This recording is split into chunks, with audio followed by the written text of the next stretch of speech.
राजा केशव राज एक बहुत बड़े साम्राज्य के राजा थे। उन्होंने अपना राज्य बड़ी कुशलता पूर्वक चलाया, लेकिन शायद होने को कुछ और ही स्वीकार था। राजा केशव राज का निधन आकस्मिक हो गया, तो उनके इकलौते पुत्र अभय राज को उनकी गद्दी दी गई। नौजवान राजा आखिर था तो केशव राज का ही पुत्र। वो भी अपने पिता की तरह बहुत ही प्रतिभाशाली था। उसने कुछ ही समय में राज्य की सारी बागडोर अच्छे से संभाल ली।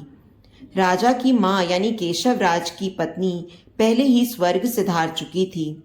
राजा अपने पिता की एकमात्र संतान था और अब उनके माता और पिता दोनों ही नहीं थे। समय समय पर राजा का राज्य के सबसे पुराने और वफादार मंत्री काशीराम मार्गदर्शन किया करते थे और राजा अपने राज्य के सबसे पुराने मंत्री काशीराम को ही सब कुछ मानता था। एक दिन काशीराम ने राजा को अब विवाह करने की सलाह दी। राजा को उन्होंने पास के राज्य की राजकुमारी सुलेखा के बारे में बताया। कहा कि सुलेखा बहुत ही गुणवती और संस्कारी है, साथ ही समझदार भी। आपके साथ इस राज्य को चलाने में भी आपको बहुत सहयोग करेंगी। राजा ने पहले कुछ समय तक तो मना किया, लेकिन लड़की और उनके परिवार के बारे में सुनकर राजा ने उनकी बात मान ली। राजकुमारी और उनके परिवार वाले पहले ही राजा से बहुत प्रभावित थे, इसलिए वो विवाह के लिए तैयार थे। आखिर ऐसे राजा से शादी कौन नहीं करना चाहेगा। बड़ी धूमधाम के साथ राजा की शादी हो गई। शादी के बाद सुलेखा इस राज्य में आ गई। राजा सुलेखा की सुंदरता के साथ उनकी समझदारी का भी बहुत बड़ा प्रशंसक बन गया।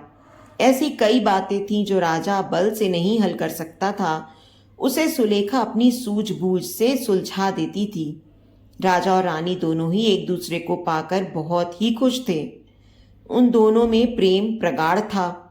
ठीक 1 साल बाद रानी सुलेखा गर्भवती हो गई। राजा और रानी दोनों अपनी पहली संतान के लिए बहुत खुश थे। भगवान का बहुत धन्यवाद दे रहे थे। राजा ने योजना बनाई थी कि उनकी संतान होने पर वो पूरे राज्य को निमंत्रण देंगे। आखिरकार वो दिन आ ही गया और रानी ने एक पुत्र को जन्म दिया। राजा और रानी की प्रसन्नता का कोई ठिकाना नहीं रहा, लेकिन ये खुशी ज्यादा देर तक नहीं टिक पाई। नवजात पुत्र कुछ ही घंटों में मर गया। राजा और रानी के साथ मंत्रीगण और सेवक सभी बहुत दुखी हो गए। काशीराम ने राजा को हौसला दिया और कहा कि भगवान की मर्जी के आगे किसकी चली। आप खुद को संभालें और रानी को भी हौसला दें। राजा ने रानी को हौसला दिया, साथ ही खुद को भी। वो समय भी निकल गया। राजा और रानी उस दुख से उभरने लगे।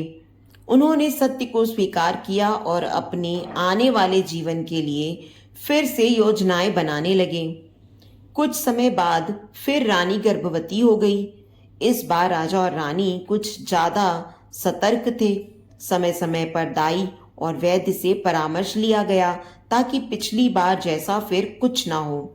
समय आने पर रानी ने फिर एक पुत्र को जन्म दिया, लेकिन इस बार भी वो पुत्र कुछ घंटों का ही मेहमान था। राजा रानी को लगा कि ऊपर वाला उनके साथ ऐसा क्यों कर रहा है। अब वह यह बात सोचने योग्य हो गई थी।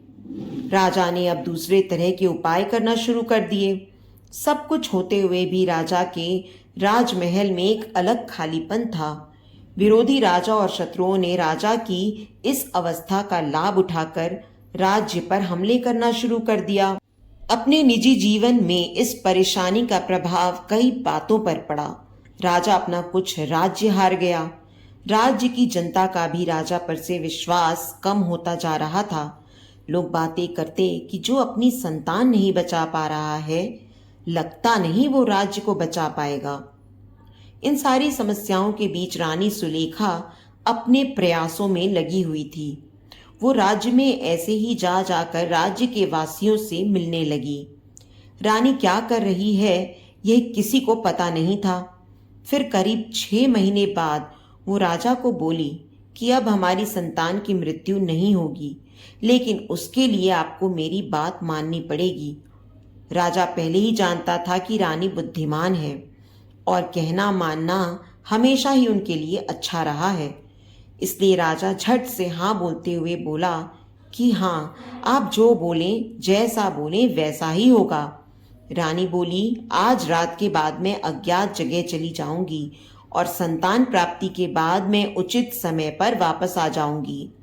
आप मुझे ढूंढने का प्रयास मत कीजिएगा। राजा बोला, अज्ञात जगह? ये आप क्या कह रही हैं? आप रानी होकर ऐसी बातें कर रही हैं। आप कहाँ रहेंगी?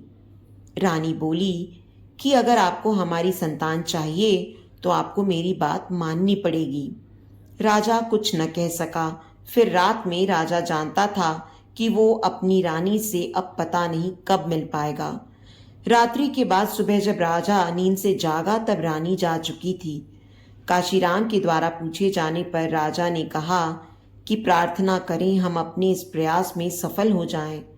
राजा को भरोसा था कि रानी जहां भी होंगी वो इतनी बुद्धिमान और समझदार है कि परिस्थितियों का सामना कर सकती है। साथ ही उसे यह भी विश्वास था कि रानी जो बोल के गई है वैसा ही होगा। उनकी संतान इस बार जीवित रहेगी।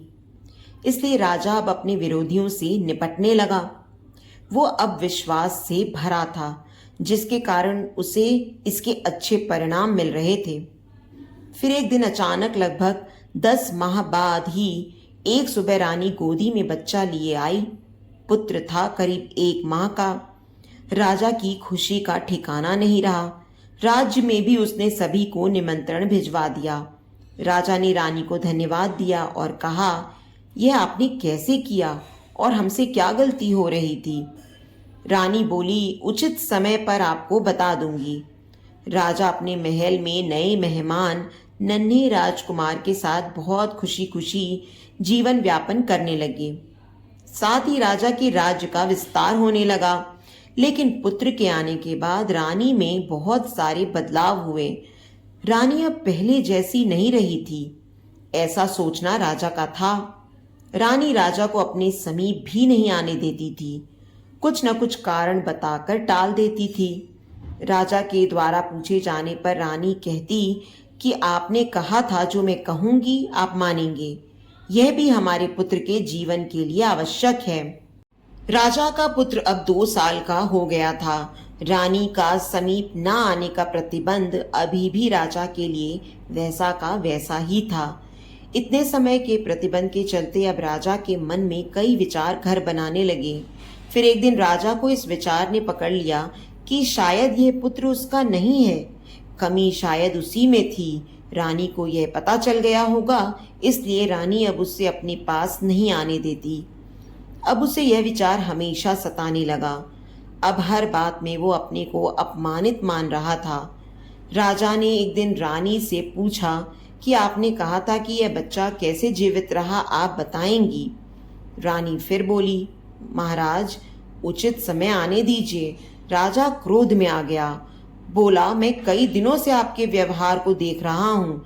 आप कुछ बहुत ही बड़ी बात छिपा रही हैं। यह बच्चा किसका है आप हमें सच बता दीजिए, हम आपको क्षमा कर देंगे। रानी को राजा के इस तरह के बर्ताव से आश्चर्य हुआ। रानी ने बोला, यह बच्चा हमारा है, आप कैसी बात के कर रहे हैं?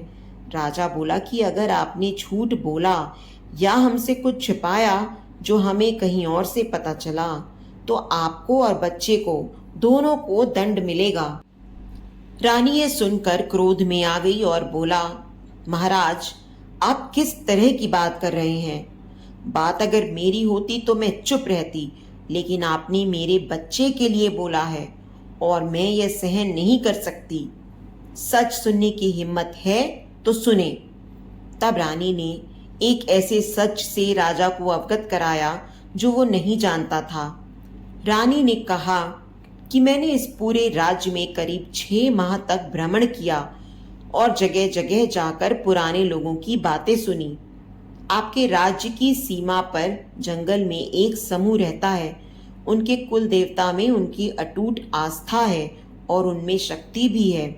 साथ ही समूह का एक प्रधान है जो पूरे समूह का ध्यान रखता है। उनकी वाणी मतलब उनके देवता की वाणी। जब आप 1 वर्ष के थे तब आपके पिताजी आपकी माता के साथ एक दिन यात्रा पर गए।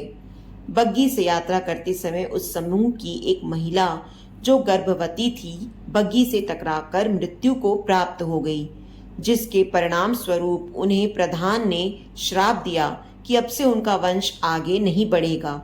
इसी वजह से आप भी अपने पिता के एक अकेली संतान हैं और इसी कारण हमारी संतान नहीं बच पा रही थी। आपके यहाँ से जाने के बाद मैं वहाँ उन लोगों के साथ रही। शुरू में उन लोगों को मुझ पर क्रोध था, लेकिन फिर वो मेरी आस्था देखकर पिघलने लगे। मैंने देवता से प्रार्थना याचना की, लेकिन एक बार तीर कमान से निकल गया तो वापस नहीं आता। हमारी संतान फिर पैदा होते ही चली गई। फिर राजा पूछता है, तो ये बच्चा किसका है? मेरे समय के साथ ही वहां एक और स्त्री भी गर्भवती थी। उनकी संतान भी उसी समय हुई जब हमारी संतान हुई, लेकिन फिर हमारी संतान के चले जाने के बाद मैं उनके देवता के आगे संतान को लेकर जोर जोर से रोने लगी। तभी वो सारे समूहवासी इस बच्चे को मुझे देने आए और मेरे आगे घुटने टेक कर मुझे समर्पित कर दिया। उनकी आंखों में मेरे लिए प्यार था, दया थी और हाथ में बच्चा था। बस मुझे लगा कि अब हमें क्षमा मिल गई। नवजात को मैं कुछ दिन वहां रहने के बाद ले आई। आप अपना बच्चा ना होने से कितने दुखी थे। उन लोगों की दया और महानता देखो। एक राजा को उन्होंने अपना बच्चा दे दिया, वो भी उस राजा के पुत्र को जिसने उन्हें चोट पहुंचाई थी। मुझे लगा कि इस बच्चे को जीवन भर अपार स्नेह देना ही हमारा प्रायश्चित है। राजा यह सब सुनकर कुछ बोलने लायक नहीं रहा और खुद को कोसने लगा। बोला, मैं तो आपकी क्षमा के लायक भी नहीं हूँ। अपने परिवार के इस श्राप का मुझे पता नहीं लगा और आपने इतनी तपस्या की। मैंने आपसे विवाह करके आपके साथ अच्छा नहीं किया, मुझे क्षमा कर दें। रानी ने कहा कि शायद मेरे द्वारा ही इसका पता लगाया जा सकता था, इसलिए भगवान मुझे आपके पास ले आए। फिर राजा भी रानी के साथ वहां उन सभी से भेंट करने और क्षमा मांगने गया और उनकी दया को स्वीकार करते हुए उस बच्चे को बहुत स्नेह करने लगा। तो दोस्तों, उम्मीद करती हूँ आपको आज की हमारी कहानी पसंद आई होगी। कहानी पसंद आई है तो वीडियो को लाइक और शेयर करें। चैनल पर नए हैं तो चैनल को सब्सक्राइब करें और हाँ, नोटिफिकेशन बेल को ज़रूर दबाएं ताकि अगली अपडेट सबसे पहले आपको मिले।